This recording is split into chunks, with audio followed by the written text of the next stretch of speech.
Hello, my literaries. I am so excited to be talking about Teaching My Mother How to Give Birth by Warsan Shire. I cannot wait for our conversation. But before we start, I hope everyone is drinking water. I'm drinking a smoothie. Don't let this red cup fool you.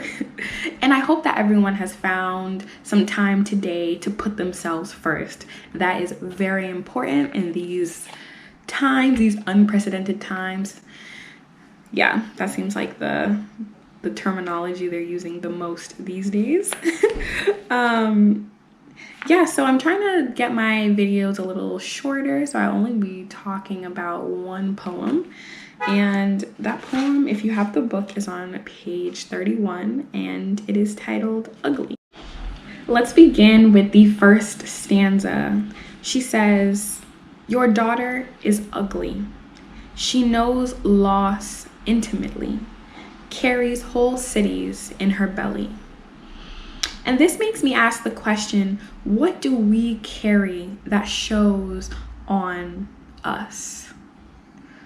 It's a big question. What do we carry that shows on us? Because not everything that we carry you can see, that affects our external. Not everything internally affects our external. I think that's a very powerful way to start a poem because it has us thinking about how internal and external are linked.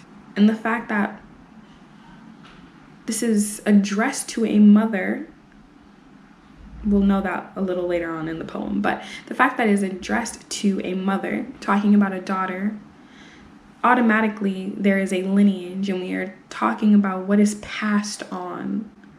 So is what we carry also passed on? Is it generational? And I think that's what she's alluding to in the second stanza, when she says, "As a child, relatives wouldn't hold her. She was splintered wood and seawater. She reminded them of war." The daughter is carrying a trauma of the past, and she is unintentionally representing that trauma. And this to me makes it seem like there are levels to trauma and not just the initial impact. And this really resonated with me because the entire book is about dislocated people and recently dislocated individuals. However, me and my people, being Black American, we are historically dislocated, and I do unintentionally represent a trauma that is the transatlantic slave trade. And the daughter in this poem is unintentionally representing war. These are the burdens that we carry. These are the burdens that have been passed down to us. And it's not our fault at all, yet people are having this reaction to us. They are rejecting us because of it. In stanzas 3 and 4, we see the mother's reaction to the burden, the trauma that has been passed on to the daughter. She says, "On her 15th birthday, you taught her how to tie her hair like rope and smoke it over burning frankincense.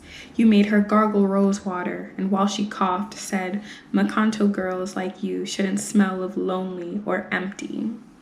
I'm not sure what Makanto means. I did try to look it up, so if you know, either comment below or maybe DM me.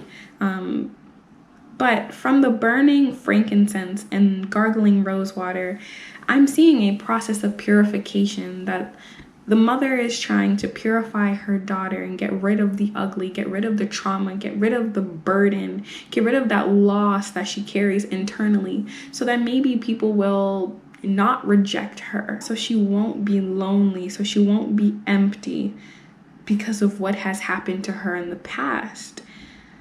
And up until now, we see that there is a distinction between past and present. But for the daughter, the lines are really blurred. And I think that that's really interesting. And I think that that is what happens when you have a marginalized history, because the past matters still, because it affects you still, and it affects you in a way that is not positive. So yeah, we're going to talk about it. So yes, we're going to feel it, because it makes us not normal to carry all of that weight. Moving on, now we're directly addressing the mother. It says, "You are her mother. Why did you not warn her? Hold her like a rotting boat and tell her that men will not love her if she is covered in continents, if her teeth are small colonies, if her stomach is an island, if her thighs are borders." These are the traumas that we can't get rid of. This is the baggage that we can't get rid of. She says, "What man wants to lie down and watch the world burn in his bedroom?" This is heavy stuff. And even if we don't talk about it, it still exists within us. When people see us, they make assumptions. When people see us, they know history. When people see us, they know what side of history we came out on, that our ancestors came out on. So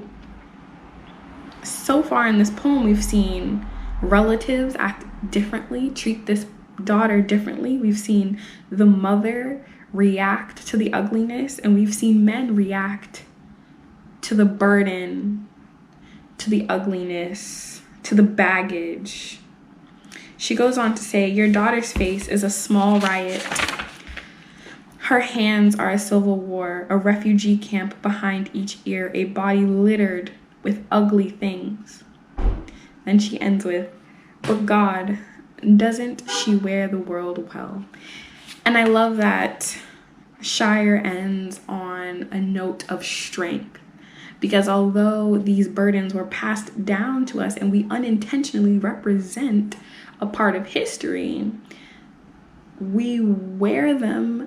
How we wear them, we deal with them in the best way that we can, and we still are able to live the lives that we want, even though other people are having this seemingly intense reaction to us being us and just solely existing. We are able to say, you know what, we're able to claim it, by using that word wear. It's like we are claiming it. And we're gonna rock it how we wanna rock it. It is what it is. Thanks, my literaries. Thank you for listening. Comment down below some of your thoughts, and maybe even some other poems that you really enjoyed. Thank you.